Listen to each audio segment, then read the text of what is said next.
우선 다들 모여주셔서 감사합니다. 어떻게 해서 이자벨과 리차드 때문에 참 여러 사람 끌려왔네. 우선 데이터 모델이 뭘까? 데이터 모델이 뭐야? 데이터 모델이요? 데이터 모델 엔티티 네 엔터티의 집합. 집합이야? 엔터티는 집합이다라고 돼 있잖아. 네. 집합과 엔터티. 지금 현재 첫 번째 장에서 엔터티에 관련해 가지고 나오는 이유가 엔터티 모델이 가장 중요한 거야. 그리고 집합이라는 것 DB 자체가 집합이야. 전체 자체가 집합이고 집합으로만 이루어져 있어. 그래 고등학교 때 너 같은 경우는 고등학교 때 그 집합이 맨 앞에 안 나오겠지만 여기 나머지 사람들 같은 경우에는 수학을 공부하면은 고등학교 때 집합이 맨 앞에 나와. 그래가지고 책 보면은 집합 있는 데만 새카매. 맨날 공부하겠다 하면 첫 장 열기면 집합이지. 계속 집합만 공부하던 사람들이거든. 이제 안 나와요? 안 나온대. 나도 우리 딸내미 공부하는 거 수학 가르쳐 주면서 야 집합 어디 갔니? 막 그랬거든. 너 집합 안 배웠지? 맨 처음에. 저는 앞이었는데 저도. 아. 아직까지. 어쨌든 어쨌든 집합이거든. DB 모델은 무조건 집합이야. 프로세스가 아니야. DB 모델을 정말 잘못하는 사람들 중에 어떤 사람들이 가장 문제가 되냐면은 DB 모델을 프로세스대로 그려. 물론 그 행위 엔터티라든지 메인 엔터티, 뭐 액션 엔터티 같은 경우는 데이터의 생성 순서나 아니면은 프로세스에 따라서 만들고 DW 같은 경우도 동일하게 프로세스에 따라서 데이터가 만들어지는 경우들이 발생하지만은 OLTP 시스템에서는 절대로 프로세스에 따라서 모델을 만들면 안 돼. 뭐 이화식 대표 같은 경우는 그런 것들을 갖다가 뭐라고 했지? T 다이어그램 테이블 다이어그램을 테이블 다이어그램이라고 얘기하기도 하는데 그런 테이블들이 만들면 문제가 돼. 지금 여기 보면은 집합은 직관 또는 사고의 대상으로 확정되어서 서로 명확히 구별되는 것들의 모임. 이게 가장 중요한 거야. 명확히 구별되는 것들의 모임이라는 게 가장 중요한 거고 거기에서 이건 누가 했는지는 뭐 누가 얘기한 건지는 상관없고 이건 내가 왜 넣었지? 어쨌든 집합이라는 것 자체가 서로 명확히 구별되는 것들의 모임이거든. 지금 여기서 엔터티는 집합이라고 했잖아. 엔터티는 집합이고 모델 자체도 집합이야. 근데 이 부분은 키 엔터티에 대해서 대응하는 거고 일반 브랜드몰하고 오픈마켓을 비교하는 거야. 집합의 구분이 어떻게 되는지. 지금 일반 브랜드몰 같은 경우는 업체 아이디가 따로 있고 업체를 관리하는 엔터티가 따로 있고 BO를 관리하는 엔터티가 따로 있고 BO 관리자 엔터티가 따로 있고 회원이라는 엔터티가 따로 있어. 왜 이게 나눠졌을까? 버프 왜 나눠졌지 이거? 네.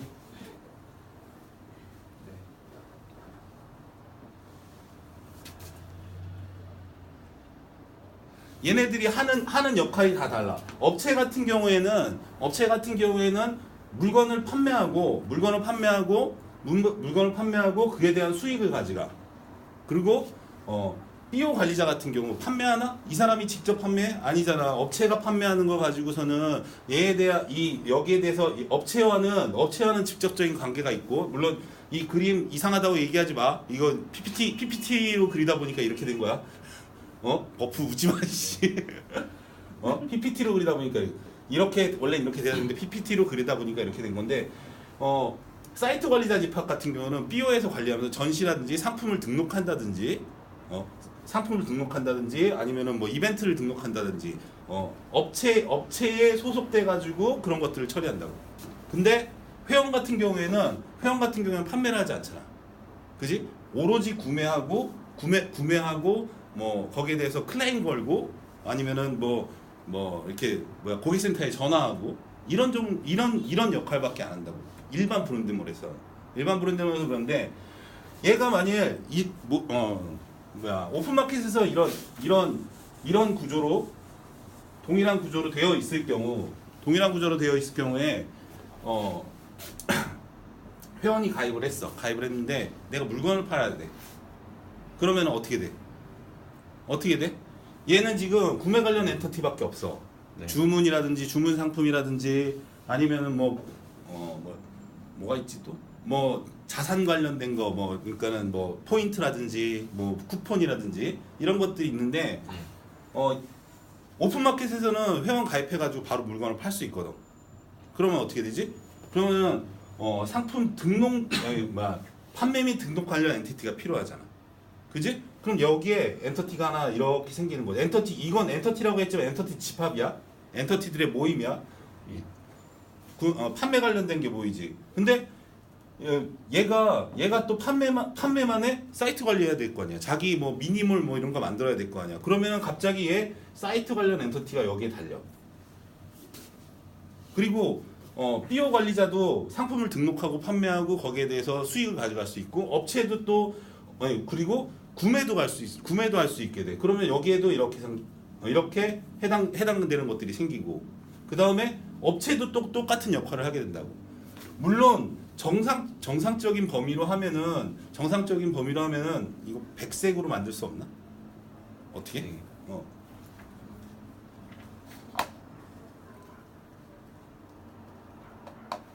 백색으로 한번 만들어.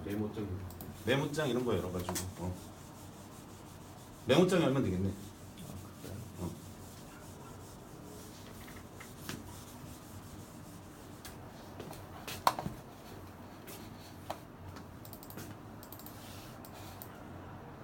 좋다.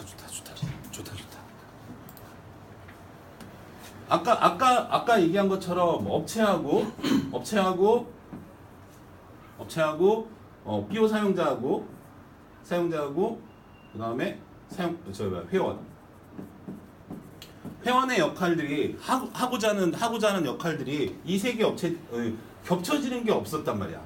그래서 겹쳐지는 게 없었기 때문에 겹쳐지면 안 된다. 겹쳐지는 게 없었기 때문에 얘네들은 각각의 독립 키 엔터티로 존재할 수가 있다고. 근데 아까 잠깐 보여준 것처럼 회원이라든지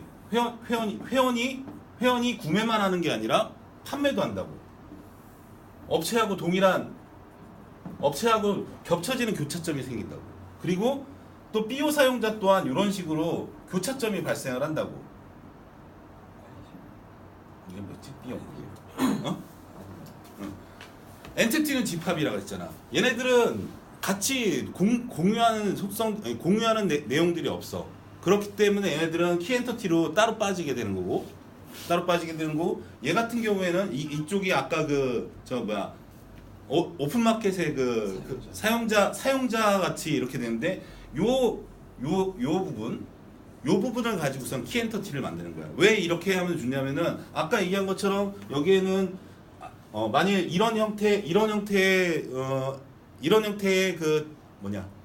오픈마켓이 생겼다 그러면은 각자의 엔터티 그룹들이 똑같은 역할을 하는 엔터티 그룹들이 발생을 하거든. 왜냐면은 요 부분을 커버하기 위해서 동일한 엔터티들이 이렇게 발생을 하는데 이렇게 생각하면 얘는 아까 세 가지만 가지고서는 얘기를 했었잖아. 세 가지만 가지고 얘기했으면 이 밑에 달리는 것만 9개고 위에 달린 것만 3가지야. 그러니까 총 12개의 엔티티들이 발생을 한다고. 근데 얘 같은 경우에는 다시 PPT.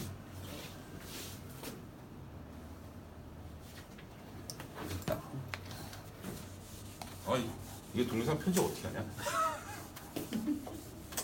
우선 그냥 올려야겠다. 얘 같은 경우에는 이쪽에 일반 브랜드몰 같은 경우에는 총 12개의 엔터티가 발생을 하는데 그것도 중복 행위를 하는 게 9개나 생기면서 이건 일예로 하는 거야. 물론 그거를 3개로 압축하는 방법도 있어. 약간 프로그램을 좀 어렵게 만들어 가지고 3개로 압축하는 방법도 있지만은 여기 같은 경우는 이 4개 가지고 끝난다고. 아까 12개, 이쪽은 12개. 만일 이 일반 브랜드몰 그 모델 가지고서는 오픈마켓을 만들면은 12개의 엔터티가 나오지만은 이 오픈마켓에 특화된 엔터티를 한다면 4개 엔터티가 나온다고. 복잡도가 당연히 이쪽이 높겠지. 요구 사항이 어떻게 되느냐에 따라서 각각의 집합을 정의하는 방법을 지금 얘기한 거고, 이런 집합을 구현해내는 게 가장 어려워. 다음에 엔터티 분류인데, 엔터티 분류가 한 10여 가지 정도 되거든. 10여 가지 정도 되는데, 여기선 엔터티 분류 아까 같이 엔터티가 뭔지, 집합이다라는 거를 설명하고, 그 다음에 그거에 대한 분류를 설명하다 또 엔터티 정의를 어떻게 할 건지 설명하게 되는데, 순서를 좀 바꿀까 하다가, 그러니까 책 순서를 좀 바꿀까 하다가 우선은 책에서도 의도한 게 있을 거라고 생각해가지고 전부 다 그냥 책 순서대로 진행을 하는 거야. 엔터티 분류법에 보이는 것인가? 이런 이 지우개잖아. 네. 그지? 이게 지우개라는 거는 내가 만질 수 있고 볼 수 있고 하는 거지만은, 만일 뭐가 있을까? 만일 공기도 볼 수 있는 거고, 자유라는 게 있어. 자유라는 게 있으면 이거를 만질 수 있는 건 아니잖아. 의외로 만질 수 있는 것들은 속성을 정의하기가 되게 쉬워. 왜냐하면 그 실체가 있기 때문에, 그 실체가 있고, 거기에 따라서 뭐 사람이란 엔터티를 만들면은 여기에 이자벨도 있고 버프도 있고 켄도 있고 리차드도 있고 뭐 이런 식으로 되지만은, 만일 이 한 사람 한 사람이 하나의 튜플이 돼가지고 하나의 로우가 돼가지고, 나중에 그 용어는 따로 정리를 할 거예요. 제가 용어는 정리할 거지만, 어쨌든 로우가 돼가지고 하나의 그 로우가 돼가지고 테이블의 데이터로 저장이 된다고. 그리고 사람이라는 거는 사람의 팔의 길이라든지, 아니면은 뭐 몸무게가 몇 킬로고, 뭐 심장이 몇 개 있고, 아니면 뭐 가슴 둘레가 어떻고, 이런 것들을 정해가지고 필요에 따라서 속성을 정의할 수 있는데, 자유라는 거 간단하게 생각해봐. 어느 나라의 자유, 어떤 사람의 자유, 개인의 자유, 뭐 이런 식으로 내려가다 보면은 볼 수 없는 것들은 엔터티의 정의가 아주 복잡하고 다양해질 수가 있다고. 그런 부분들 때문에 우선은 엔터티를 만질 수 있는 것과 만질 수 없는 것으로 구분을 해. 그리고 자립 엔터티와 종속 엔터티가 있는데, 자, 직업이라는 엔터티가 있어. 직업이라는 엔터티가 있고, 거기에 딸리는 릴레이션을 받는 고객이라는 엔터티가 있어. 자, 이 중에서 자립 엔터티가 몇 개 있을까? 리차드, 자립 엔터티가 몇 개 있을까? 자립 엔터티와 종속 엔터티는 뭐지? 그 자립은 이제 스스로 존재하는. 그치. 다른 엔터티의 도움 없이도 스스로 존재하는 게 자립 엔터티고, 네. 종속 엔터티는 뭘까? 종속 엔터티 같은 경우는 간단하게 얘기하면은 회원 엔터티가 있어. 아니, 회원 엔터티로 하면 안 돼. 여기 저기냐. 상품 엔터티가 있어. 상품 엔터티가 있는데 상품 부가 정보 엔터티가 있어. 그러면은 상품이 존재하지 않고서 상품 부가 정보가 존재할 수 있나? 이게 종속 엔터티야. 상품 부가 정보 같은 거. 이런 것들이 종속 엔터티거든. 여기 지금 얘한테 릴레이션을 받는 고객이라는 엔터티가 있어. 둘 중에 자립 엔터티가 몇 개 있고 종속 엔터티가 몇 개 있을까? 딸랑 2개야. 아무리 찍어도 2개 아니면은 1개. 관점에 따라서 달라질 수 있는. 아니야. 관점에 따라서 이게 어떻게 달라져?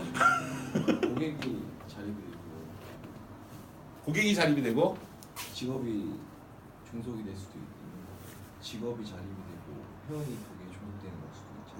직업이 자립이 있으면 지금 이 상황에서 이 상황에선 직업이 자립이죠. 직업만 자립? 캔은? 얘는 직업만 자립이라고 했어. 캔은? 저대로는 나도 직업만. 똑같아. 고객이 자립이고 직업만 종속. 저는 다시 하겠습니다. 뭐. 자립은 2개다. 그렇지.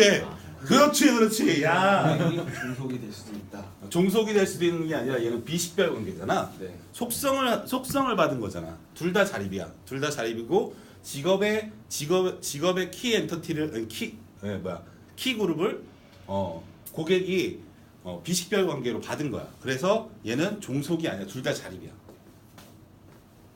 그리고 일정 부분 책하고 좀 다른 부분이 있을 수 있어. 그런 부분들은 뭐 나중에 내가 보완 설명을 하든지 할게. 그 다음에 원천 데이터와 가공 데이터. 원천 데이터와 가공 데이터 가장 시스템으로 구별하면 어떤 게 있을까? 물산에도 있어. 이자벨. 시스템으로 구별하면 원천 데이터, 가공 데이터. 우선은 OLTP 시스템인 시스템 자체인 물산의 DB는 원천 데이터가 돼. 대부분의 엔티티들이 물산에 있는 모든 테이블들이 그 다음에 DW에 있는 테이블들은 전부 다 가공 데이터가 돼. 가공 데이터가 되는데 이런 것들을 왜 나누냐면은 나중에 이거는 설계할 때 탑다운으로 엔터티를 설계한단 말이야. 대부분 다 탑다운 설계 방식으로 이 부분은 알지. 탑다운 설계 방식하고 바텀업 설계 방식 너 뭔지 알지? 제일 상위부터 정의하고 하위를 그렇지 하는 방식이고. 하위를 분류하고 그렇지. 상위를 근데 엔터티를 할 때 좀 이슈가 되는 부분이 먼저 주제 영역을 정리하고 나서 엔터티 후보들을 쫙 만들어. 뭐 회원도 있고 뭐 회원의 적립금도 있고 뭐 주문도 있고 뭐 상품도 있고 뭐 이런 것들이 쭉 있는데 얘네들을 바텀업으로 모아가지고 정리를 한다고. 그러기 때문에 그걸 갖다가 만질 수 있는 거 우선 만질 수 있는 걸로 나누고 얘가 자립할 수 있는 엔터티인지 아니면은 뭐가 있어야만 존재할 수 있는 엔터티인지 그 다음에 원천 데이터인지 가공 데이터인지 가공 데이터의 경우는 이슈가 좀 많기 때문에 원천 데이터인지 가공 데이터인지 물산에 있는 가공 데이터 물산에 있는 물산 OLTP 시스템에서 가지고 있는 제일 큰 가공 데이터가 뭐야? 가장 이슈가 많은 재고 주문 전시 가격 전시 상품 가격이라는 테이블이 있어. 얘는 가공 데이터거든. 뭐 프로모션 데이터를 가져온다든지 상품 데이터를 가져와가지고 그거 가지고서는 현재 가격을 나타내주는 그런 테이블인데 이 테이블 같은 경우에는 가공 데이터로서 엄청나게 중요한 역할을 하는 이상한 테이블이 돼 있지. 속도 때문에. 이건 많이 쓰는 기법이야. 이렇게 하는 거. 물론 별로 좋아하는 방법은 아니지만. 그 다음에 실체 데이터, 행위, 가공, 기준 데이터. 이게 뭘까? 실체 데이터가 뭘까? 실체 데이터는 키 엔터티라고 보면 되고 우리 쪽으로 보면 회원, 상품, 주문, 프로모션 뭐 이런 것들을 키 엔터티라고 그래. 키 엔터티면서 실체 데이터. 그 다음에 행위 데이터 뭐 어떤 게 있을까? 주문 행위 데이터네. 미안. 주문이라든지 결제, 주문 결제, 배송, 그렇지. 이자벨 뭔가 알아? 뭐 이런 것들이 행위 데이터고 앞에서 원천 데이터, 가공 데이터 얘기했고 기준 데이터. 기준 데이터 뭘 짓지? 재고 데이터? 응. 재고 그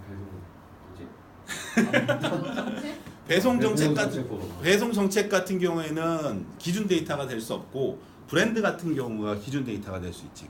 배송 정책 같은 경우에는 상품의 입장에서 보면은 기준 데이터가 될 수 있지만은 걔는 엔티티를 엔티티에 그러니까는 하나의 실체에 대한 특성을 나타내는 게 아니잖아.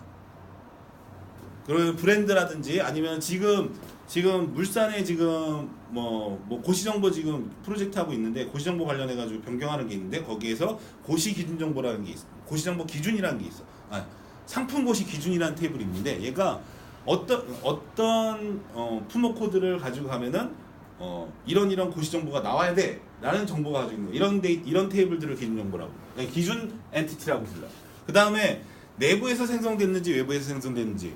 외부에서 생성된 거는 우리 쪽으로 보면은 인터페이스 테이블들이 대부분 다 외부에서 받아오거나 꺼내가지고 나가는 거고 내부에서 생성된 거는 뭐 주문 회원 뭐 이런 것들 전부 다 내부 데이터고 그 다음에 엔터티 유형에 대해서 기본 내역 상세 부분들 기본 뭐냐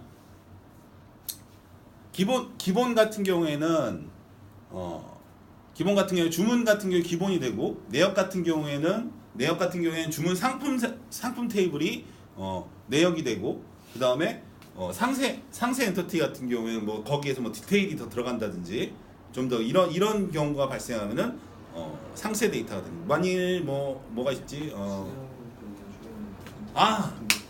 뭐 그런 것도 존재할 수 있고 그런 것 좋은 인터페이스 분배 테이블 같은 경우에는 인터페이스 테이블인데 인터페이스 테이블처럼 쓰지 않는 아주 나쁜 얘기 때문에 얘기하고 싶지 않았는데 고맙다 이 자식아.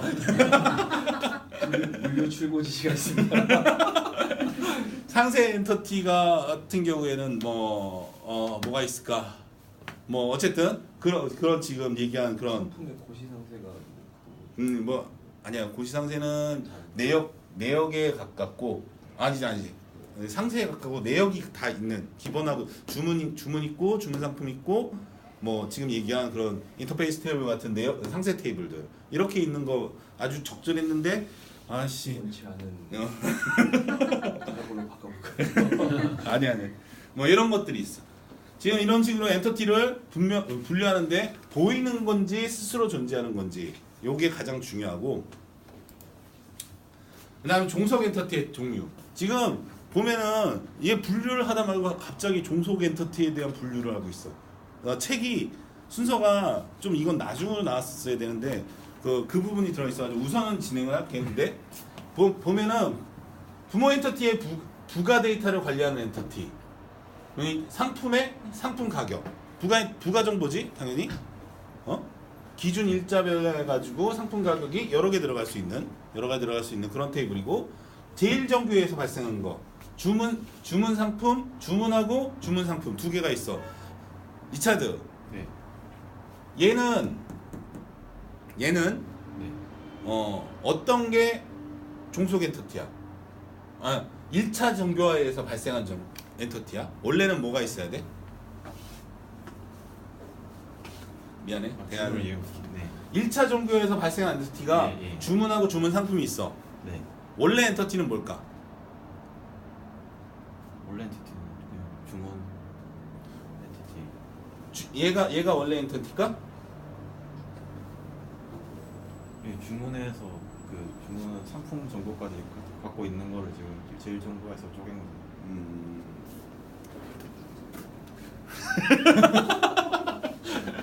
얘 저기 좀 눌러줄래? 저기가. 뭔지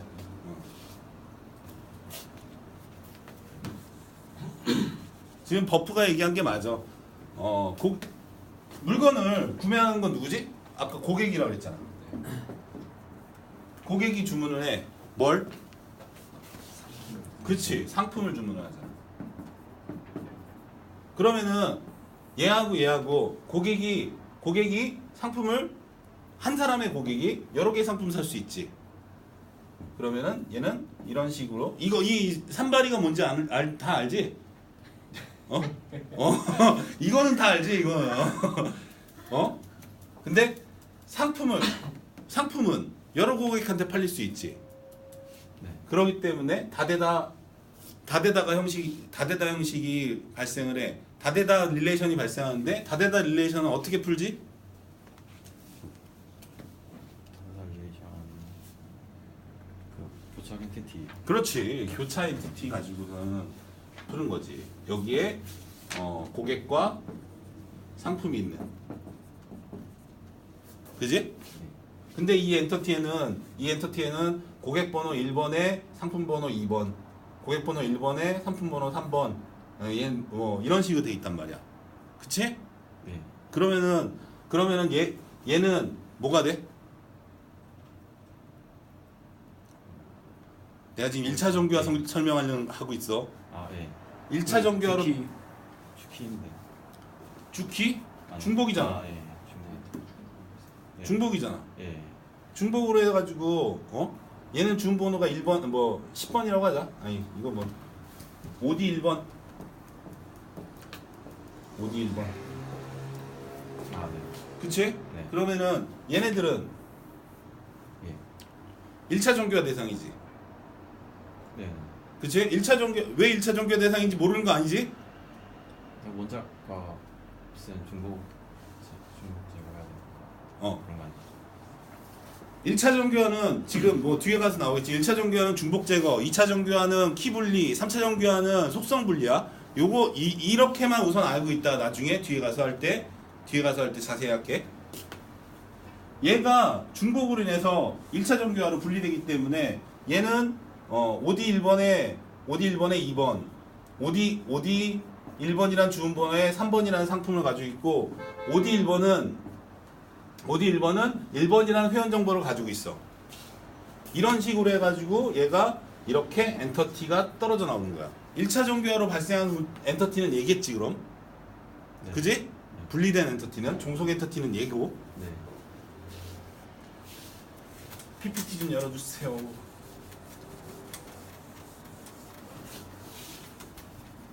이거 지저분하게 썼다고 뭐라 하는 거 아니겠지? 동영상을 보시고 뭐라고 다음에 이력 데이터를 관리하는 엔터티. 지금 상품 가격 이력 이렇게 있잖아. 근데 봐봐 여기 상품 가격 뭐가 다른 거지?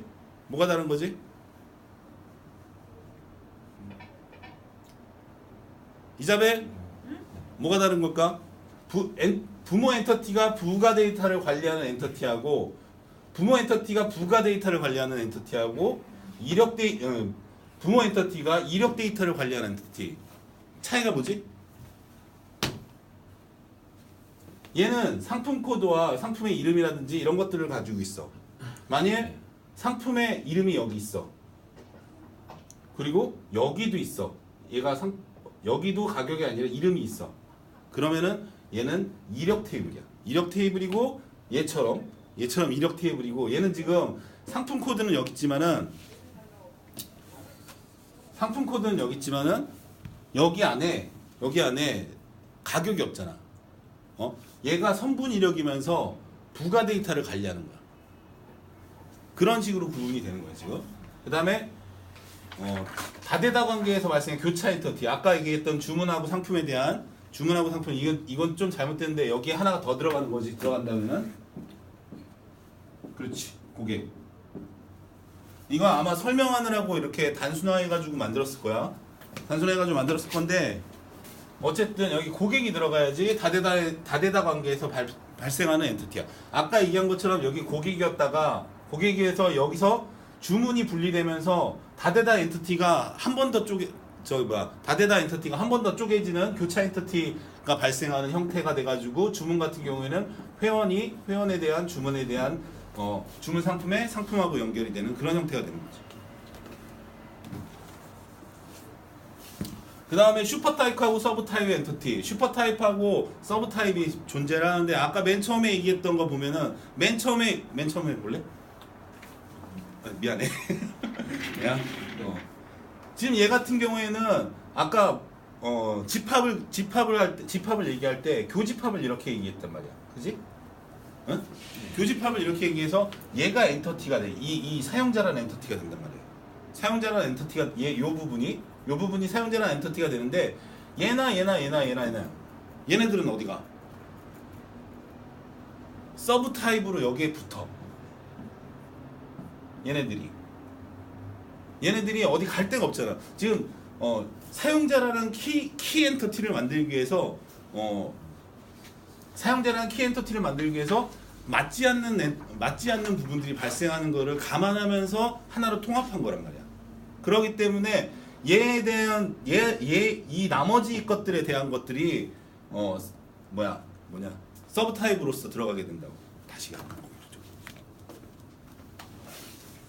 그래가지고 고객이라는 엔터티가 있는데 이 고객을 아까하고 다르게 얘 같은 경우는 법인 고객하고 개인 고객을 나눠가지고 처리를 했단 말이에요. 이런 식으로 해가지고 고객이라는 키 엔터티를 만들면서 거기에 대한 서브 타입들을 만들어주는 형태가 되는 거예요. 얘하고 얘 같은 경우에는 절대 조인이라든지 이런 게 되지 않아. 이쪽에 데이터가 있으면 이쪽에 데이터가 없어야 돼 당연히. 아까 앞에서 봤던 것처럼 업체의 특정한 속성들하고 만약 얘하고 얘가 조인이 된다. 얘하고 얘가 조인이 된다 그러면 분명히 뭔가 어딘가 잘못 만든 거야. 아니면은 조인이 된다 그러면 얘는 슈퍼타입 서브 타입으로 존재하지 않는다든가 여러 가지 상황이 될 수 있는 거고 그다음에 엔티티 분해에 의한 1대1 엔티티 분해에 의한 1대1 엔티티 1대1 엔티티 어디서 많이 사용되지? 물산에 있는 걸 기준으로 해서. 아니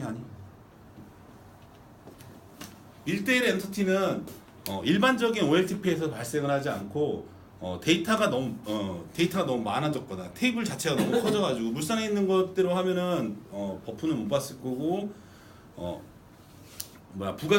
부가정보 테이블이 너무 커져가지고 테이블 분리란 거 있거든. 그런 것들이 있고 기본적으로 패키지라든지 저기 뭐지 패키지하고 뭐 있잖아 솔루션들이 이런 형태의 엔티티 1대1 엔티티가 발생을 해. 왜 그러냐면은 어떤 주문에 관련된 솔루션을 했어. 근데 프로모션을 붙이려면은 돈을 내야 돼. 그러면 프로모션을 붙이려면 돈을 내야 돼. 그 주문 속성의 프로모션에 관련된 것들은 따로 엔티티를 빼내야지 얘가 없어도 돌릴 수 있잖아. 그리고 뭐 프로모션에서도 이 패키지를 사면 프로모션 엔티티 자체에서도 이 패키지를 사면은 상품 할인이 되고 이 패키지를 사면은 주문 할인까지 됩니다. 그러면 얘네들 엔티티 하나 알아놔야 돼. 그래야지 팔지. 그래야지 다시 그걸 설치했을 때 얘를 설치하면은 요 엔티티가 발생을 해서 뭐 상품을 판다든지 할인을 주문 할인해 준다든지 아니면은 다른 엔티티를 하면은 그로 인해서 주문 할인을 하게 해준다든지. 지금 얼마나 됐지? 한 시간도 안 됐네. 32분이요. 한 시간 안에 끝낼게. 이런 부분에서 1대1 엔터티 분해에 의한 1대1 엔터티들이 발생을 한다고. 다음 좀 넘길게. 우리 솔루션은 어떻게 돼요? 우리 솔루션은 아직 모델링 안 했어. 그리고 저 1대1 분리 같은 경우는 대부분이 과금 기준이야. 과금 기준으로 해가지고 만약 1억 원짜리로 솔루션 했어. 딱 주문만 되는 거지. 아무것도 안 되고. 돈 붙이려고 프로모션 하나씩 붙여주고. 10만 원 뭐 1억에서 뭐 2억짜리로 업그레이드했어. 업그레이드하면은 그때 이제 프로모션 지표 넣어주는 거고. 10억짜리 했어. 이벤트도 넣어주고. 30억짜리로 갔어. 그러면은 이제 또 오픈 마켓으로 열어주고 이런 형태가 되는 거지. 그러니까 그런 데 대한 기초 딱 짜야 되잖아. 그치. 그런 거는 해리스라든지 아니면은 뭐 에어라든지 이런 분들이 기본적인 분리는 해줘야지. 다음 모델과 메타 시스템의 속성 설명. 엔터티는 속성을 종속 엔터티로 설계를 하게 된다고. 뭐냐면은 회원이 있어. 회원이 있고 이거는 도식화야. 도식화. 회원이 있는데 회원의 속성들이 여러 개가 있어. 여러 개가 있는데 걔에 대한 속성명하고 걔에 대한 설명을 엔터티 자체의 속성으로서 받게 된다고. 지금 그거를 너는 지금 당장 물산에 가면 볼 수 있는데 부가 정보를 이렇게 만들었어. 부가 정보래. 고시 정보. 미안해. 고시 정보 내가 예전에 모델링 거 본 적 있지. 탈랑 테이블 4개 있는 거. DA샵. DA샵에서 본 거 그거. 그런 비슷한 걸로 지금 바꿔가지고 적재를 해놨거든. 걔가 이런 식으로 돼 있는 거야. 그리고 대부분의 기본적으로 엔티티는 속성이 종속 관계야. 근데 엔티티하고 속성이 개별적으로 설계해가지고 해당 속성을 둘 사이의 관계로 설계한 거.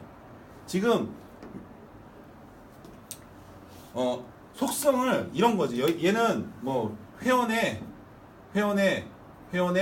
뭐 나이 뭐가 있지? 나이는 복합의 도출되는 엔터티 해가지고 뭐 생년월일, 주소 뭐 이런 것들이 있어. 그러면은 이 회원에다가 무조건 종속으로 이렇게 만들어 놓은 거야. 무조건 종속으로 이렇게 만들어 놓은 건데 지금 여기서는 엔터티 회원이라는 엔터티가 있으면은 회원이라는 엔터티가 있고 나이,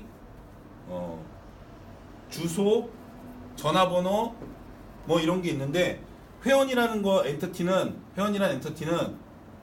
나이랑 주소만 가져가 해가지고 여기에 이런 식으로 회원하고 연결하고 뭐가 있을까? 업체라는 엔티티는 나이는 얘는 필요 없어. 요 두 개만 가지고 와서 여기다 연결해. 해가지고 여기에는 뭐라고 쓴 거냐 내가? 주소. 아 주소냐? 주소, 전화번호, 업체 이런 식의 교차 엔터티들을 발생시키는 거지. 그래가지고 속성 자체는 유니크하게 각각 따로 가져가면서 해당 엔터티 뭐였지 이게? 업체 같은 경우에는 나이 이거 지금 다 얘는 다 로우야. 업체 엔터티 회원 엔터티가 있고 업체 엔터티가 있는데 업체 엔터티는 주소하고 전화번호를 가져가고 업체 엔터티는 주소하고 전화번호를 가져가고 회원 엔터티는 나이하고 주소를 가져간다. 이런 식으로 돼 있는 거야. 그리고 여기에는 나이하고 주소, 전화번호 이 딱 세 로우만 있는 거고. 이런 형태의 모델링이 가능하거든. 지금 고시 정보가 요 모델도 가지고 있고 고시 정보가 딱 테이블이 6개인가 생겼을 거야. 고시 정보가 원래는 통 테이블 하나였는데 걔가 요 모델도 가져가고 요 모델도 같이 가져가고 있어. 어쨌든 그게 품목 그룹 기준에 따라서 그렇지. 테이블을 쓰고 안 쓰고 그렇지. 품목 기준이 뭐냐에 따라서 얘는 어떤 속성을 쓰는 거야 하고서는 기준 정보가 있는 거야. 속성들은 따로 가지고 그렇지. 그런 형태가 되는 거야. 그렇게 되면은 어떤 프로그램이 가능하냐면은 얘 가지고서는 얘가 품목 그룹이 뭐야? 그러면은 얘를 가지고 포문을 돌려. 그러면서는 화면을 구성할 수 있는 거지. 얘가 가지고 있는 거 가지고 포문을 돌려. 그리고 여기에는 이 속성이 가지고 있는 속성의 뭐 자릿수라든지 아니면은 입력 형태라든지 이런 것들을 여기다 쭉 적어놓는 거지. 정책 테이블도 그렇게 쓸 수 있고 전시 대상도 비슷한 형태로 가지고 갈 수 있는 거. 그렇지. 그런 형태로 전시 대상은 좀 애매할 수도 있겠다. 그거는 좀 구현하기가 좀 애매할 수 있기 때문에 지금 이런 식으로 품목에다가 속성들 따로 정의하고 왜냐면은 속성에 뭐가 있지 속성 이름 있고 속성이 갑자기 생각이 안 나. 여기 부가 정보 속성이 뭐 있지 세탁 코드 소재 설명 뭐 이런 게 있는데 의류는 세탁 코드하고 소재 설명 가져가야 돼. 여기다 세탁 코드하고 소재 설명 넣어놓고 그 다음에 음식물은 취급주의 사항 유통기한 이런 거 가져가야 돼. 그럼 유통기한 넣어놓고 이런 식의 모델링이 된다고. 그래가지고 메타 속성 얘가 메타 시스템 속성이라는 거를 가지고 가는 거야.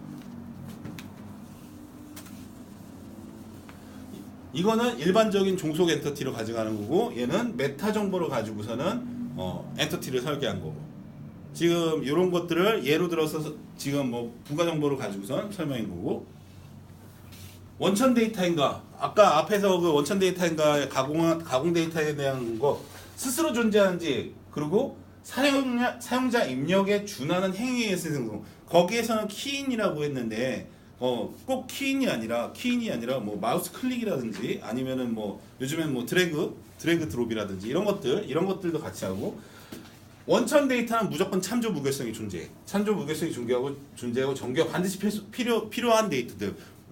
지금 엔터티 분류를 하는 거야. 엔터티 만들었어 도출해 가지고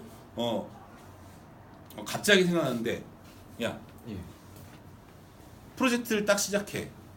네. 프로젝트를 시작하면 제일 모델링을 해야 돼, 니가. 네. 그럼 제일 먼저 뭐 해야 돼? 요구사항 분석. 그렇지. 요구사항 분석을 가지고서는 나온 데이터가 원천 데이터들이야. 원천 데이터를 요구사항 분석 가지고 나온 이 엔티티들을 가지고서는 얘를 분류하고 있는 거야 지금. 엔티티 대상을 가지고서는 이미 엔티티 얘는 회원이란 엔티티와 주소란 엔티티 그리고 뭐 주문이란 엔티티 이런 것들이 다 도출이 됐어. 속성이 있는 게 아니 지금. 그거 가지고서는 바텀업으로 해가지고 분류를 해가지고 어떻게 하든지 같은 성격에 있는 건데 놓친 게 있는지를 찾는 거야 지금. 그래가지고 어쨌든 정교화가 필수야. 원천 데이터는 정교화가 필수이기 때문에 정교화를 하지 않고서는 이 디노멀라이징 비정교화를 할 수 없거든. 비정교화를 할 수 없기 그냥 처음부터 비정교화를 했어요. 이건 말도 안 되는 거야. 병신이지 그게 씨. 편집 안 하는데. 편집할 줄 몰라. 반드시 원천 데이터는 정교화가 필수야. 필수로 한 다음에 그 다음에 반정교화를 하는 거고 원천 데이터에 접근할 수 없는 외부 데이터는 원천 데이터가 될 수 없다. 이건 뭔 소리일까? 원천 데이터에 접근할 수 없는 데이터는 원천 데이터가 될 수 없다. 뭔 뜻일까?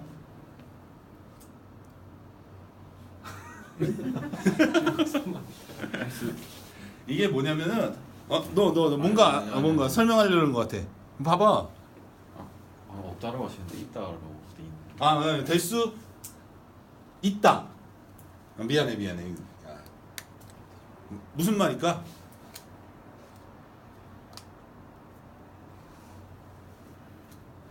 무슨 말인지 모르겠습니다. 외부 데이터를 받았어. 네가 어떤 시스템에서 네. 어떤 시스템에 외부 데이터를 받았어. 이렇게. 근데 이 데이터가 내 원천 데이터에 들어가지 않아. 그럼 얘는 뭐야? 원천 데이터. 그렇지. 얘 자체로 원천 데이터야. 근데 가공을 근데 얘가 이미 이쪽으로 녹아 들어갔어. 얘를 가지고서 이쪽으로 녹아 들어갔잖아. 녹아 들어갔다든지 아니면은 뭐라고 할까? 예를 들어서 설명해줘봐. 그러니까 이게 무산에는 얘 이런 게 있을 것 같은데 우리 외부 데이터 들어가가지고. 지우자. 뭐가 있을까? 우선 이거 좀 이따 생각하자. 좀 이따 생각하고 가공 데이터를 이용해서 사용자가 입력한 데이터는 원천 데이터. 무슨 얘기냐면은 가공 데이터를 만들었어. 여기서 가공 데이터를 하나 만들었으니까는 주문 데이터를 만들었어. 근데 주문 데이터가 원천 데이터잖아. 주문 데이터가 원천 데이터인데 여기다가 월별 주문을 만들었어. 월별 주문 통계. 월별 주문 통계를 했는데 얘를 가져다가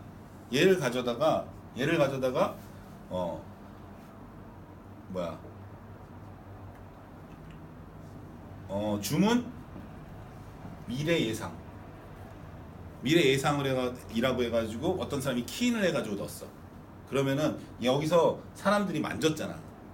이거는 이 사람이 만지지 않으면은 생겨날 수 없는 데이터잖아. 그렇기 때문에 여기에서 사용자의 직접 입력에 준하는 행위에 의해서 생성된 거잖아. 그렇기 때문에 얘는 원천 데이터가 될 수 있는 거야. 그래가지고 얘는 이런 예상을 가질 거야라는 그런 원천 데이터로서 분류가 되는 거야. 이런 분류가 나중에는 좀 익숙해질 건데 지금은 되게 어렵고 그런 부분도 있고 뭐 원천 데이터의 반대가 가공 데이터 있지. 뭐 원천 데이터나 다른 가공 데이터를 사용해서 만들어낸 데이터 뭐 DW 데이터 같은 거 원천 데이터 가져와서 만들고 그걸 또 가공해가지고 다시 마트라든지 이런 걸 만들게 되기 때문에 얘가 가공 데이터고 배치 프로그램 혹은 데이터 복제를 사용해서 만드는 배치 프로그램이 원천 데이터 주문 키인했잖아. 주문 키인했는데 배송이라든지 이런 것들은 사람들이 키인한 게 아니란 말이야. 배송 데이터라든지 이런 것들 키인한 게 아니라 배치가 만들어낸 거잖아. 얘는 가공 데이터야. 가공 데이터고 스스로 변경할 수 없으면 왜냐하면은 BO에서 배송에 대한 데이터를 뭘로 키인하거나 배송에 대한 만일 뭐 이렇게 했어. 배송에 대한 배송지를 변경했어. 그럼 배송 관련 엔터티들이 자동으로 데이터가 배치에 의해서 변경한단 말이야. 그지? 그렇게 되면은 얘 자체적으로 스스로 변경이 안 되는 그런 데이터가 되는 거지. 아니 배송은 좀 그런 것 같다. 만일 회원이 있고 회원 통계가 있어. 회원 통계가 있으면은 회원이 바뀌지 않는 이상 이 회원 통계는 바뀌지 않는다. 여기다가 뭔가를 키는 해서 되면은 얘 자체가 여기 이 가공 데이터에 사용자가 입력한 데이터가 되면서 원천 데이터가 돼야 되는 거지. 그리고 원천 데이터하고는 연관성만 있고 참조 무결성이 없어. 왜냐하면 회원 데이터가 있어요. 회원 데이터가 있고 나 글씨 왜 이렇게 못 쓰지? 회원 데이터가 있고 회원 통계가 있는데 여기에 뭐 1번 회원 있고 2번 회원 있고 3번 회원이 있어.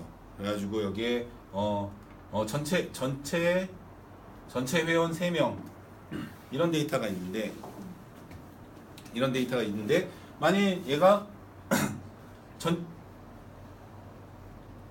만일 참조 무결성 이렇게 하면 안 되겠구나. 미안. 회원 통계가 있는데 회원 나이라고 회원 나이 분류라는 통계 데이터가 있다고. 이거 어렵다. 나이라는 게 존재를 해. 나이라는 게 존재하는데 만약 얘가 회원을 탈퇴했다 그래가지고 이 회원 나이 통계에서 사라지는구나. 안 사라지는 게 뭐 있지? 만약 회원 나이를 통계로 하지 말고 그냥 회원 나이라는 걸로 할게.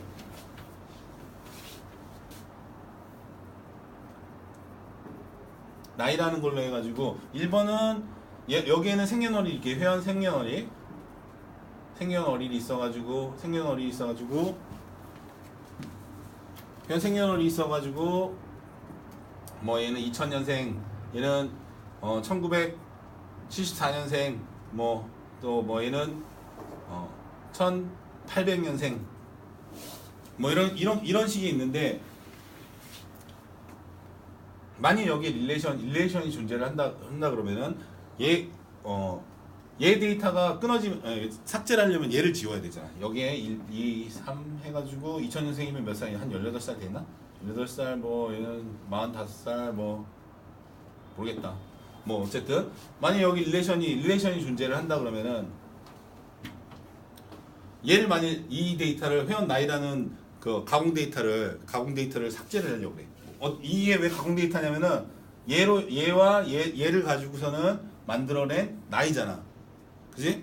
이 데이터를 가공해가지고 만든 나이라는 가공 데이터거든. 얘하고 릴레이션인데 얘에 대한 나이를 더 이상 보고 싶지 않아. 삭제를 한다든지 아니면은 얘가 탈퇴를 해. 했을 때 서로 릴레이션이 있어가지고 존재해가지고 이 상호 데이터에 영향을 끼치게 되잖아. 그런 것들을 없애기 위해서 가공 데이터하고 원천 데이터하고 가공 데이터하고 릴레이션을 주면 안 돼. 그리고 어디였어? 참조 무결성을 연관성만 있을 뿐 참조 무결성을 주면 안 돼. 그리고 이런 부분들이 있거든. 만일 통계 데이터의 회원에 뭐가 있을까? 회원 쿠폰이 있어. 근데 이쪽에 DW의 회원 쿠폰이라고 해서 ODS 스테이징 영역이라고 해서 데이터를 직접 갖다 꼽아놓는 데가 있거든. 그 영역의 데이터가 있어. 근데 여기 릴레이션이 존재를 해. 얘는 얘의 데이터를 얘 데이터를 갖다 여기다 붙는 거거든. 여기 DW고 직접 붙는 건데 릴레이션이 존재하면 얘 지울 수가 없잖아. 지우는 것조차가 안 돼. 안 되고 만약 얘부터 넣고 얘를 넣어야 되는데 이 릴레이션이 존재를 한단 말이야. 이 릴레이션이 존재하면은 이런 작업 자체가 안 되기 때문에 원천 데이터는 연관성만 있고 참조 무결성이 있으면 안 돼. 그 다음에 집계 기준 엔터티와 참조 무결성이 존재할 수 있음. 집계 기준 엔터티라는 게 뭐냐면은 날짜 같은 거야. 월별 통계를 만드는데 뭐 2018년 뭐 1월 2018년 02월 요런 데이터가 존재를 해야지, 이런 기준 데이터가 존재를 해야지. 집계 기준 데이터 지금 여기 보면 어디 갔어? 집계 기준 엔터티가 존재를 해야지 월별 적재가 가능하다고. 이런 월별 적재가 가능한 게 아니라 쉬워져. 이런 기준 엔터티를 기준 데이터를 가지고 있는 게 집계 기준 엔터티야. 그리고 필요에 따라서 비정규화. 뭐 솔직히 가공 데이터인데 필요에 따라서 비정규화할 수 있고, 그 다음에 실체화된 뷰는 가공 데이터를 볼 수 있음. 이게 뭐냐면 실체화된 뷰가 뭐야?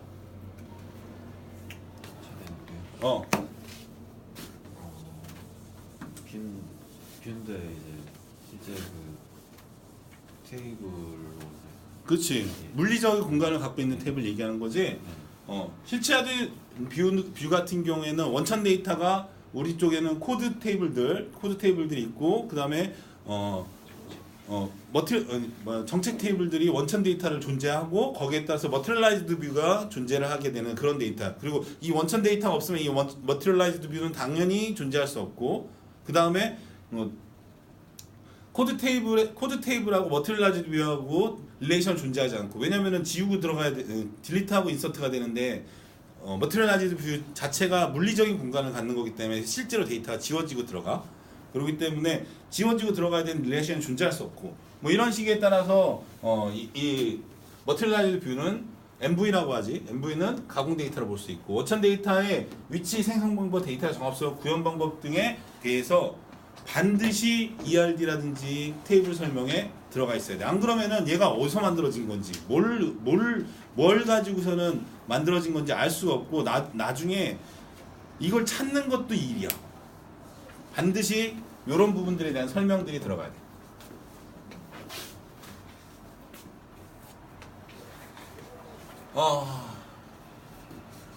데이터 본질에 따른 엔티티 분류법인데, 기준, 실체, 행위, 가공. 내가 보면은 체크하고 순서를 바꿔놨어. 왜냐면 기준이 실체나 행위 데이터의 기준 데이터를 관리하는 엔터티.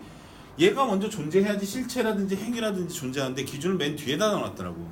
그리고 엔터티를 설계하는 순서가 되고, 기준 데이터가, 그러니까 브랜드라든지 이런 것들에 대한 기준 데이터가 만들어지고, 실체 엔터티, 상품 데이터가 만들어지고, 그에 따라서 주문 엔터티가 발생하고, 주문 통계라는 가공 엔터티가 발생한다고.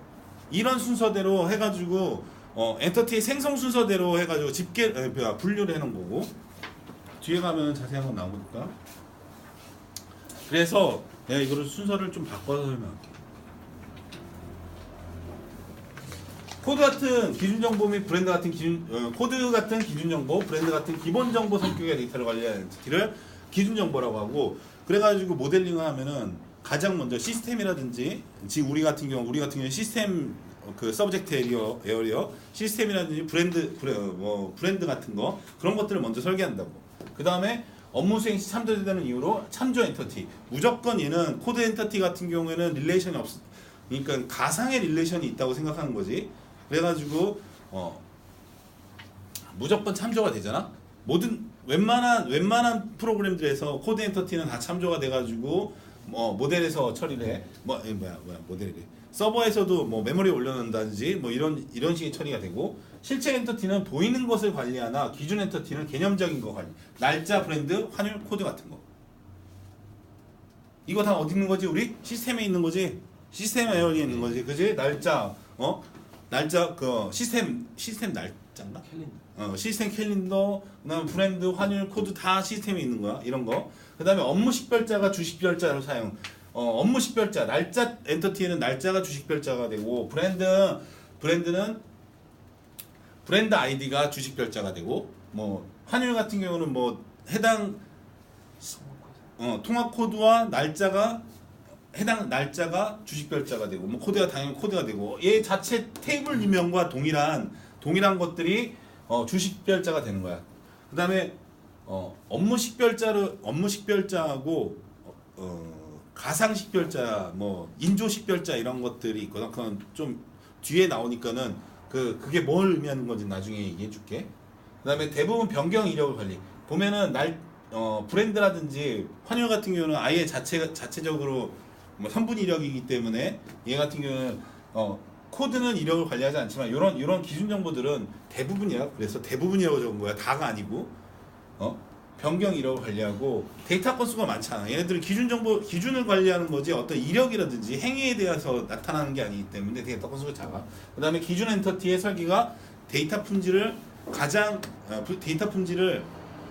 높이는데 가장 중요해. 그래가지고 기준 엔터티를 만드는데 시간을 많이 들여. 우리도 지금 뭐 잘은 모르겠지만은 어쨌든 저기 피플 그거 만드는 거 어쨌든 그걸 할 때 기준 정보 엔터티를 잘 만들려고 되게 노력하고 있어. 아직도 기준 정보 엔터티는 내가 손대고 있어 아직도. 근데 아직 뭐 내가 그거를 하루 종일 하는 것도 아니고 할 수가 없더라고. 그래가지고 기준 엔터티가 전체적인 설계에 전체적인 데이터 품질에 가장 큰 영향을 줘. 만일 브랜드를 지금 물산처럼 브랜드 그룹 뭐 전시 브랜드 또 뭐 있냐 사업부 브랜드 또 뭐 있지 그냥 브랜드 셋 브랜드 이렇게 만들어 놨거든 지금.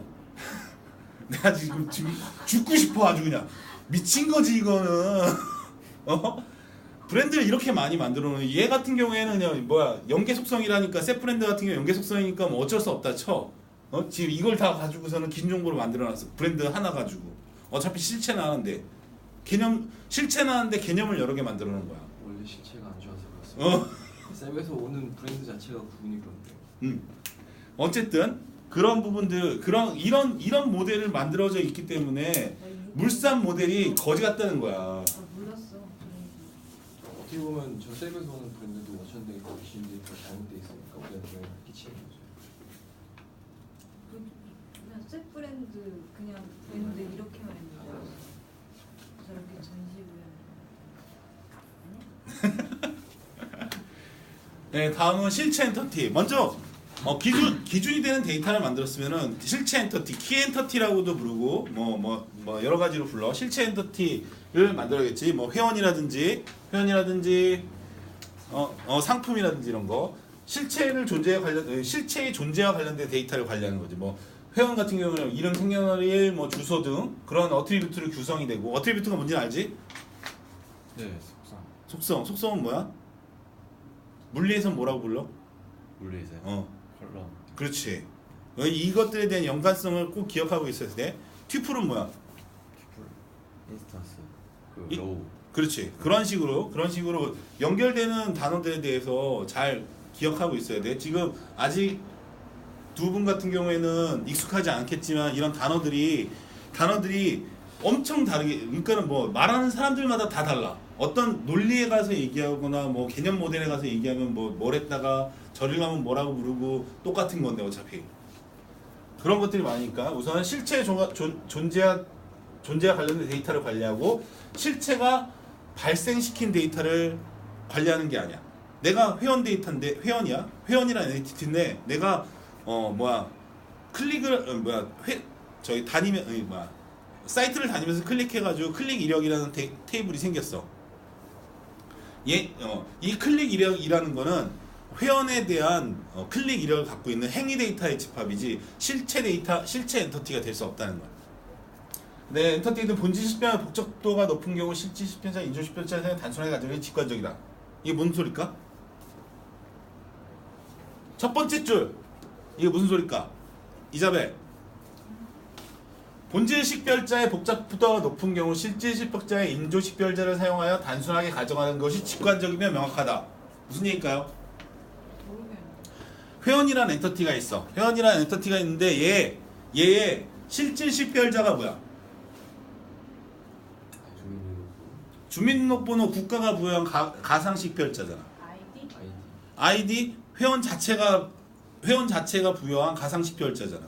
내가 이 아이디 안 쓰고 어느부턴가 다른 아이디를 쓸 거야. 그러면은 우선 실질 식별자하고 본질 식별자가 뭔지 모르지. 실질 식별자는 인조 식별자든 뭐가 됐든 키가 되는 식별자를 실질 식별자를 해. 우리 같은 경우는 회원 번호. 그리고 뭐가 있을까? 뭐 브랜드 아이디. 그렇지. 근데 우리 이거 말고 뭐 본질 식별자 쓰는 거 뭐 없나? 우리 하나도 없나? 그거 말고 우리 회원만 가져갈게. 우리 회원은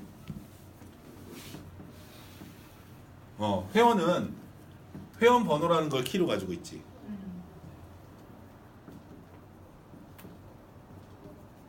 얘는 가상 식별자. 여기서 보면은 인조 식별자가 되겠지. 인조 식별자야. 그러면 회원은 뭘로써 본질 식별자를 뭘로 구할지? 얘는 인조 식별자잖아. 인조 식별자, 본질 식별자. 얘의 이름, 뭐 생년월일, 전화번호, 뭐 주소 이런 정도를 조합하면 본질 식별자가 될 수 있겠지. 식별자라는 게 그 사람을 구분할 수 있는 로로서 구분할 수 있는 게 식별자거든. 이런 생년월일 주소 여기 써놨네. 뭐 전화번호 뭐 이런 것들을 가지고서 얘의 본질 식별자는 이름, 생년월일, 주소 뭐 이런 것들이 본질 식별자가 되거든. 얘 본질 식별자가 이만큼이야. 키 엔터티에서. 그러면은 얘 밑에 있는 엔터티는 이걸 다 들고 다녀야 된단 말이야. 그러면은 얘 하나 내려가면은 얘 5개라고 치고 얘는 키가 6개야. 6개가 될 수밖에 없어. 그 밑에는 뭐 7개, 8개가 되겠지. 복잡도가 어마어마하게 증가한다고. 그렇기 때문에 본질 식별자의 복잡도가 높은 경우, 얘가 본질 식별자, 실질 식별자 뭐 이런 식으로 불러.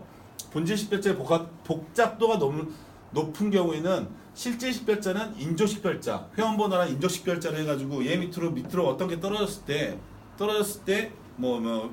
회원 쿠폰, 회원 쿠폰이라는 게 있을 때 회원 번호 하나에다가 쿠폰 번호 하나를 가지고서는 테이블을 구성할 수 있다고.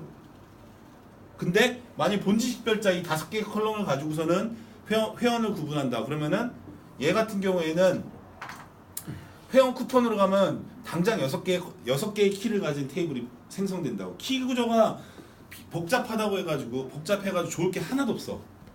특히나 실체 엔터티에서는.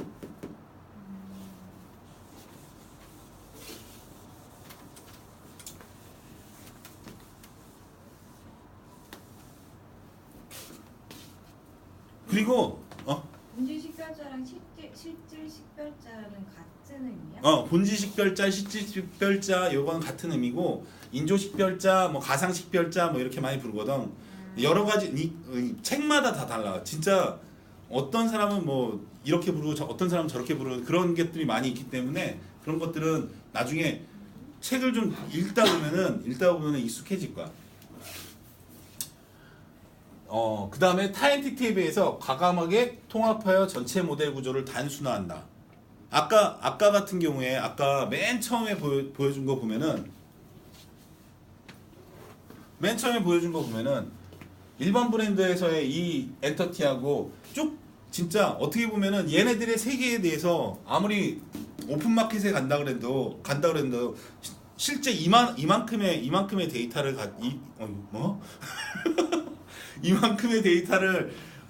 이만큼의 데이터 중에서 정말 요만큼의 공통점을 가지고서는 얘를 이 사용자나 엔티티를 만든 거야. 그렇기 때문에 여기서도 과감하게 통합해서 전체 모델 구조를 단순하게 해요. 실질 식별자는 많으면 많을수록 이 하위의 엔터티들이 엄청나게 많아지거든. 그렇기 때문에 거기에 대해서 과감하게 통합해서 모델 구조를 단순화하는 게 좋고, 그 다음에 실체 엔터티 이력 데이터를 실체 엔터티에 포함하지 않고 별도 이력 엔터티를 사용. 이거 무슨 얘기냐면은 실체 엔터티 같은 경우에는 이력 데이터를 자기 자신한테 넣어놓지 않고 아예 뺀다는 거지. 뭐 선분 이력이라든지 뒤에서 나 얘기할 거야. 선분 이력도 누군가가 할지 내가 안 할 것 같아 그거는. 선분 이력이라든지 그러니까 엔터티 자체가 이력을 가지고 있는 테이블들이 있어. 그렇지. 환율 같은 경우에는 자기 자신이 이력이거든. 근데 걔는 기준 엔터티잖아. 그렇기 때문에 자기 자신이 이력이 될 수도 있어. 하지만은 얘는 실체 엔터티란 말이야. 실체 엔터티 사람에 대한 거야. 내가 내 자신이 이력을 가지고 있는 게 아니라 아예 다른 쪽에다 이력을 빼는 거야. 내가 팔이 길어진 몸무게의 변화 이런 것들은 이력 데이터로 빼는 거지. 내 현재 몸무게만 갖고 있고 뭐 이런 식의 데이터를 갖고 있는 거고. 어디 있니?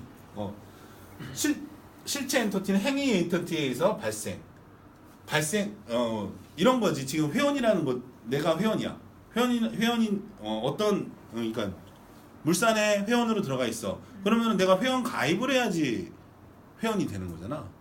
그런 것처럼 펀드 같은 경우에 펀드 계약에 의해서 펀드 계좌가 발생하는 거 이런 것들이 실체 엔터티의 특징이야. 아 쉬었다 다 끝났구나. 힘들구나. 뭐가 크지? 그게 목소리가 아주 그냥 소리 고래고래 들었더니. 그냥 가고만 하시면 행위와 강화가 끝나. 행위 엔터티라는 거는 실체 엔터티가 뭔가를 만들어내는 거지. 아까 얘기했던 클릭 이력, 클릭 정보라고 하지. 그냥 이 회원이 클릭한 정보들 이에서 행위를 했잖아. 어떤 행위를 하면서 만들어낸 데이터 그런 것들을 행위 엔터티라고 하고 엔터티 중에서 가장 많은 엔터티야. 그리고 속성도 굉장히 많고 왜냐면은 내가 주문을 했어. 주문하려고 그래. 장바구니에다 데이터를 넣어야 될 거 아니야. 장바구니에다 우선 데이터를 넣고 그 데이터를 가지고 주문을 해. 주문을 하고 얘를 가지고서는 배송을 해. 배송을 했어. 배송을 하니까 물건 잘못 왔어. 그래 가지고 클레임을 걸어. 그리고 클레임 걸어 가지고 반품을 해. 거기다 환불을 받아. 이게 다 행위 엔터티거든. 이런 식으로 해가지고 이 행위 엔터티는 엄청나게 많고 관리 속성도 많아서 그 해당 부분들에 대해서 그리고 또 요구 사항에 따라서 아주 미묘하게 달라지는 경우들이 발생을 하거든. 그런 부분들에 대해서 잘 생각해가지고 모델링을 해야 됩니다. 그 다음에 행위 엔터티 특징은 엔터티 발생 순서가 존재해. 왜냐면은 내가 주문을 안 하는데 클레임이 나올 수가 없잖아. 그렇기 때문에 엔터티의 데이터 발생 순서가 존재하고 주식별자가 복잡해. 왜 주식별자가 복잡하냐면은 내가 회원이야. 내가 주문을 하는 거잖아. 회원이 주문을 하는 거잖아. 물론 비회원도 주문할 수 있어. 하지만은 회원이 주문하는 거잖아. 회원이 주문하면 회원의 키를 받아야 될 거 아니야. 그리고 회원의 키를 받았으면은 그거 가지고서 상품이랑 연결해야 되고. 그럼 만일 가상식별자를 사용하지 않는 이상 무조건 키가 무지하게 많아진다고. 밑으로 내려가면 클레임 같은 경우에는 이 회원이 뭘 주문했고 그거를 어떻게 배송받았고 이런 것들의 키를 가져가게 된다고. 가상식별자를 사용하지 않으면 중간에 가상식별자를 끊어주지 않으면은 그리고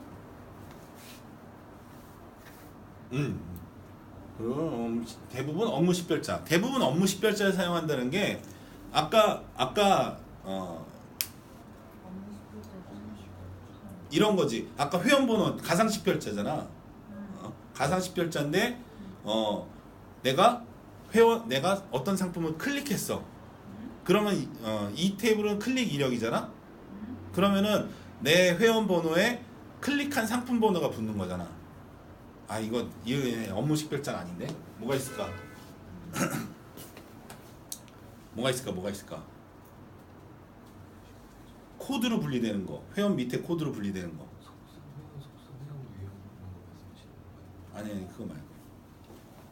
뭐 없을까? 내가 이런 것들 준비해가지고 왔어야 되는데. 그러니까는 우리 테이블들에 보면은 회원 테이블이 있고 회원 그 등급이라는 테이블이 있어. 회원 등급이야. 내가 VIP야. 하나 찾았다. 씨발. VIP야. 아니면 퍼플이야. 뭐 이런 식의 데 있잖아. 이 테이블은 주문에 의해서 발생한 테이블인데 주문에 의해서 얘의 엔터티 자체. 회원 같은 경우에는 회원 번호 같은 경우 가상식별자지만은 얘가 VIP야. 아니면 퍼플 등급이야. 아니면은 하바리 등급이야. 뭐 이런 것들을 관리하는 키가 들어간다고. 이게 업무 식별자거든. 이해 못하고 있다. 회원 등급 코드가 그 회원 등급 코드 자체가 업무 식별자라는 거야? 그렇지. 회원 등급이잖아. 회원 등급. 이거 뭐 하는 테이블이지? 뭐 하는 테이블이 될까? 회원의 등급을 정리하는 테이블이잖아. 등급이라는 게 업무가 되죠. 이 테이블의 업무가 되잖아. 이 테이블에 뭐? 이게 업무 식별자야. 얘는 이 테이블은 회원의 등급을 정하는 테이블이야. 그지? 근데 회원 같은 경우는 회원의 등급을 정하는 회원의 뭔가를 하는 게 아니라 회원의 존재 자체를 만드는 테이블이잖아. 그지? 그래가지고 본질 식별자를 안 쓰고서는 가상 식별자를 쓴다고. 근데 가상 식별자를 써가지고 뭐 MB 0001번이라는 가상 식별자를 썼어. 근데 얘는 회원 등급을 나타내는 거잖아. 회원 등급에는 VIP가 있고, VVIP가 있고, 쩌리가 있고, 이렇게 되잖아. 이렇게 나눠져. 얘의 회원 MB의 얘의 등급은 만약 VVIP야. VVIP MB 001 이게 키가 된다고. 한 로우의 키가 된다고. 그지? 그러면은 이 VVIP라는 게 이 테이블의 업무를 나타내는 거잖아. 가상 식별자를 사용하지 않고 해당 업무에 대한 구분을 갖다 놓는 거. 이게 업무 식별자가 되는 거야. 어디까지 했니? 업무 식별자. 주식별자가 복잡한 가운데. 복잡한 이유가 대부분 업무 식별자를 주식별자로 쓰기 때문에 복잡해질 수 있는 거야. 만약 얘 밑에 뭐 상세 이력 뭐 이렇게 있으면은 이 키 그대로 가가지고 또 뭔가 해가지고 뭐 키가 이렇게 복잡해지잖아. 점점 업무가 내려갈수록 키가 복잡해지게 돼 있어. 기본적으로. 결론적으로 저런 행위 엔터티는 그 주식별자가 복잡함에도 업무 식별자를 사용하고 가상 식별자를 사용하지 않기 때문에 그래서 밑으로 내려갈수록 복잡해진다 이 얘기지. 복잡해지고 우선 현상까지는 정확하게 얘기를 했고 그런데도 불구하고 업무 식별자를 왜 써야 되냐면은 얘에 대해서 가상 식별자가 확 올라가 버리잖아. 그럼 그 다음에 얘가 뭐 하는 테이블인지 몰라. 만약에 VVIP의 이력이야. 근데 얘가 갑자기 얘를 키로 안 넣, PK로 안 넣고 FK로 넣어버렸어. FK로 넣어버리면은 약결합이 발생하면서 얘가 가상 키가 발생하잖아. 키는 주키라는 거, 식별자라는 거는 식별자라는 건 얘를 유니크하게 나타낼 수 있어야 되는데 인조 식별자로 바꿔버리니까는 얘가 뭐에 의해서 유니크하게 나타내는 건지 아니면 밑에 있는 FK들을 봐야지 아는 거잖아. 그런 것처럼 그리고 이 FK가 진짜 본질 식별자인지를 확인해야 되는 거고. 그런 부분들이 발생을 하기 때문에 가급적이면 행위 엔터티 같은 경우는 키를 계속 내리는데 만약 나 같은 경우는 기준을 갖고 있는데 행위 엔터티의 키가 만약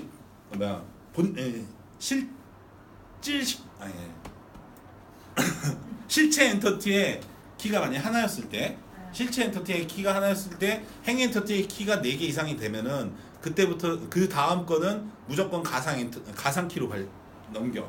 그게 그렇게 해서 넘긴 게 우리 쪽에 클레임 번호하고 물류 번호 같은 게 그런 거야. 물류 출고 지시 번호 같은 거. 이게 키가 계속 많아지잖아. 물류 출고 지시 번호가 그거야. 그렇게 해서 가상 엔티티로 넘긴 거야. 왜냐면은 주문 번호에 실제 키로 내려가면 주문 번호의 회원 번호는 저희가 비원 때문에 키가 안 된 거지만 주문 번호의 주문 상품 번호에 배송 물류 번호까지 딱 들어가. 그럼 3개가 되잖아. 3개가 되는데 그 밑에 하나 더 있다고. 그거 뭐였지? 뭔 테이블이 하나 더 있어 그 밑에. 출고시 상품 이런 것들이 존재를 하게 된다고. 근데 그러면은 더 내려가면은 키가 아주 복잡해지고 키만으로 엔터티가 5개가 생기잖아. 그래서 물류 딱 들어가면서 가상 엔터티로 바꾸고 가상 키로 바꾸고 그 뒤에는 그 가상 키를 기준으로 해가지고 움직이게 만들어 놓은 거지.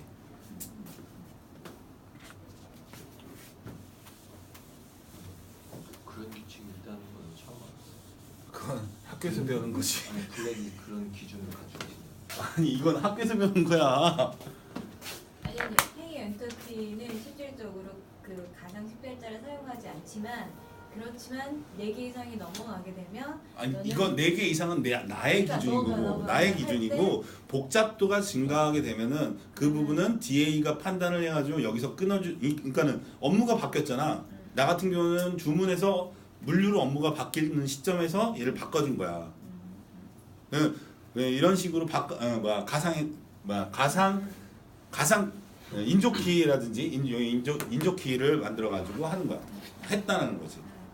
그리고 누구든지 만약 그런 식으로 복잡도가 너무 증가되면은 적당한 부분을 잘 찾아가지고 해줘야 되는데 그런 게 뭐 주문과 물류처럼 업무가 변경되는 시점 그런 시점을 잡아주면 된다는 거지.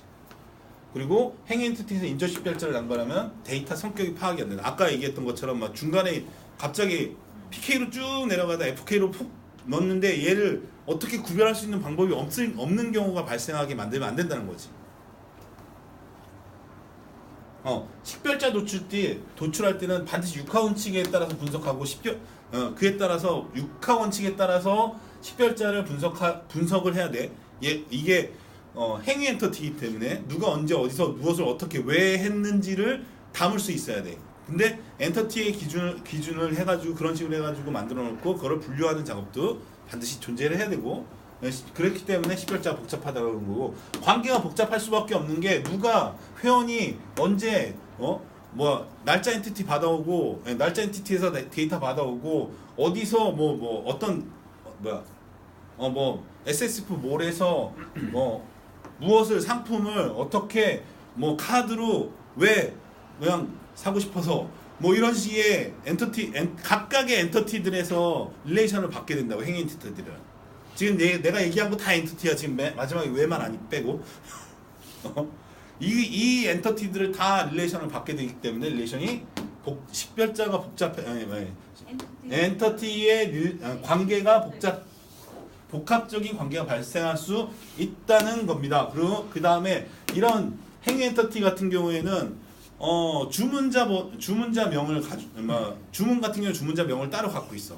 그지 대부분 그래. 왜 그러냐면은 그 시점의 데이터를 갖고 있고자 하는 그런 니즈도 있고 이래가지고 중복 속성이 되게 많아. 왜냐면 주문자명, 상품명 같은 경우 과거에 내가 가지고 있었던 상품명을 갖고 싶다든지 이런 특별한 이슈 때문에 가지고 있을 수 있고 그다음에 조회에 대한 상품을 조인해가지고 데이터를 가져와야 되는 그런 조회에 대한 부담을 덜어주기 위해서 이런 중복 속성들이 많이 생기고 분석 시간의 긴 소요는 당연하지. 얘가 하는 게 행위 엔티티가 만들어질 때 얘가 주문을 하고 얘를 반품을 하고 거기에 환불을 하고 이런 것들을 다 분석을 해야 되기 때문에 실체 엔티티를 만들 때보다 행위 엔티티를 만들 때 분석 시간이 오래 걸린다는 거죠.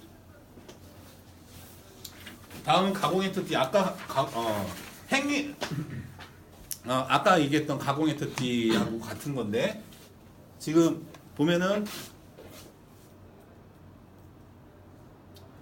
본질에 따른 분류 중에서 마지막이 가공 엔티티예요. 가공 엔티티는 아까 앞에서도 좀 설명을 했는데 행위 엔티티하고 함께 가장 많은 데이터. 왜냐하면 가공 엔티티 같은 경우는 중간 테이블들이 존재할 수 있거든. 프로세스 테이블들이 존재할 수 있다고.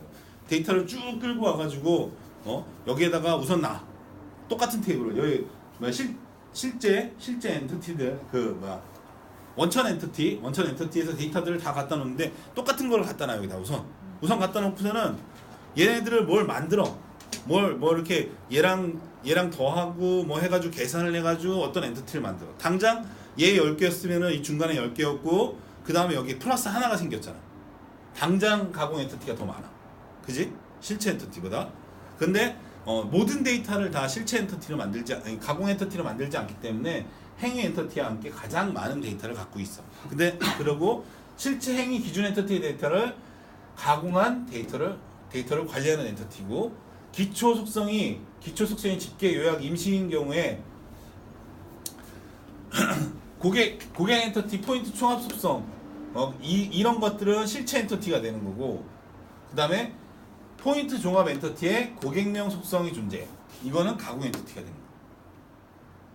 뭔 소리일까? 봐. 고객 엔터티에 고객이야 고객. 여기 고객명도 있고 뭐 생년월일도 있고 전화번호도 있는데 여기에 이렇게 포인트 총합이라는 어트리뷰트가 있는 거야.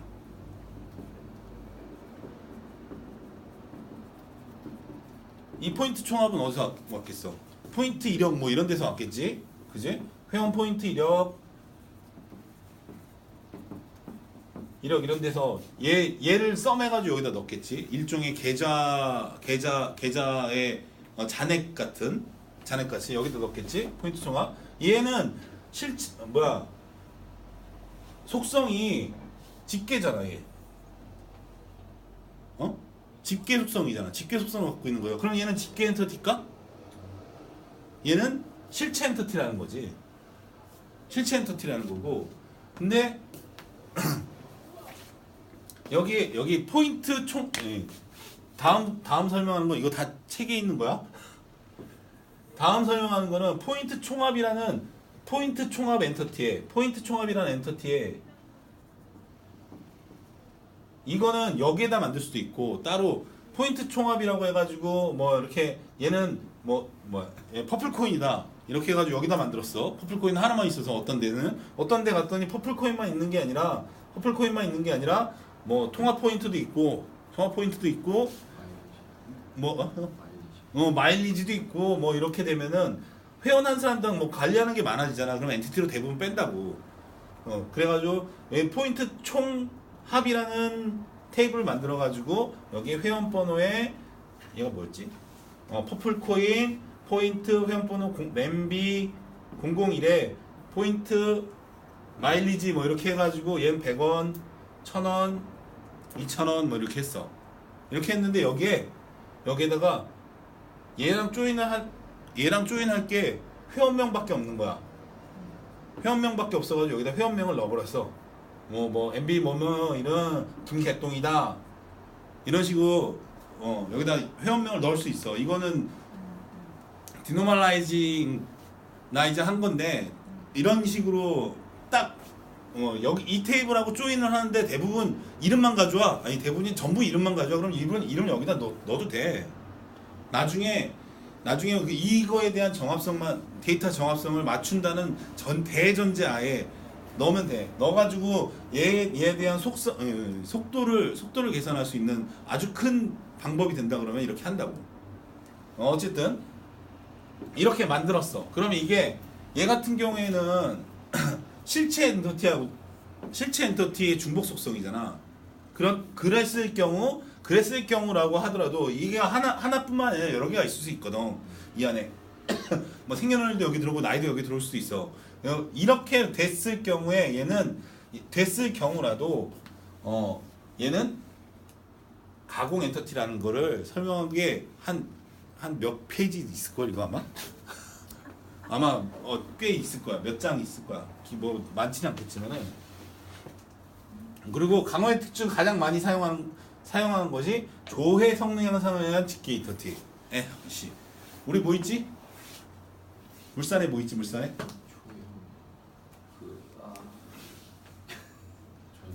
그렇지. 전시상품 가격 테이블. 걔가 다른 거 아무것도 없어. 걔는 실시간도 안 되고 여러 가지 불편한 점도 많고 데이터량도 많고 그런데 조회 속도 하나 때문에 조회 성능 하나 때문에 집계 엔터티로 만든 거야. 그것만 있는 게 아니라 물산에 지금 겁나 많아. 그런 테이블들이 아주 죽겠어. 아주 그냥 그 있잖아 카테고리 전시 적용이요? 그거부터 시작해가지고 지금 프로모션도 하나 생겼고 이게 사이트가 커지면 커질수록 이게 계속 많아질 수밖에 없어. 왜냐면 속도가 안 나는데 당장 종혁 부장은 맨 앞에 가지고 2초 안에 나오게 해주세요 뭐 그러는데 커리아나 0.2초 너무 느리지 않아요? 1초는 늘었네요. 이러고 있는데 어쩔 수 없이 계속 늘어날 거라고. 앞으로도 쭉 늘어나게 될 거고 이런 게 가공 엔터티고, 그 다음에 작업 인터페이스를 위한 임시 엔터티들. 우리 쪽에 보면은 우편번호 같은 거, 우편번호 작업 임시 테이블 만들어 놓으면 작업용 임시 테이블인 거야 그거. 그치? 그런 거. 그 다음에 식별자는 대부분 집계 기준. 가공 엔터티이기 때문에 식별자는 만일 월별 매출 그러면은 키가 뭐가 돼? 월별 매출하면 키가 뭐가 돼? 당연히 월이 들어가야지. 월별 매출인데 월별 월별 회원 등급별 매출 그러면 월별에 회원 등급이 딱 키로 들어가게 되잖아. 그 얘기하는 거야. 식별자는 대부분 집계 기준이다. 그 다음에 관계는 기준 엔터티. 여기서 이 집계 기준인 기준 엔터티 월 테이블 아까 얘기한 월별 고객 등급의 월별 고객 등급별 매출 현황 그러면은 키는 거기서는 고객 등급이라는 등급하고의 릴레이션이 존재할 수 있고, 고객 등급 코드와 릴레이션이 존재할 수 있고, 월별이라는 월 테이블의 월 기준 테이블하고 릴레이션이 존재할 수 있다라는 것을 하고, 만일 다른 엔터티하고 관계가 존재한다 그러면은 얘에 대해서 존재 시 확인하고 검토 필요해. 이건 잘못 만들었을 경우가 되게 많거든. 끝이에요. 아 그래? 어. 네. 아 고생하셨습니다.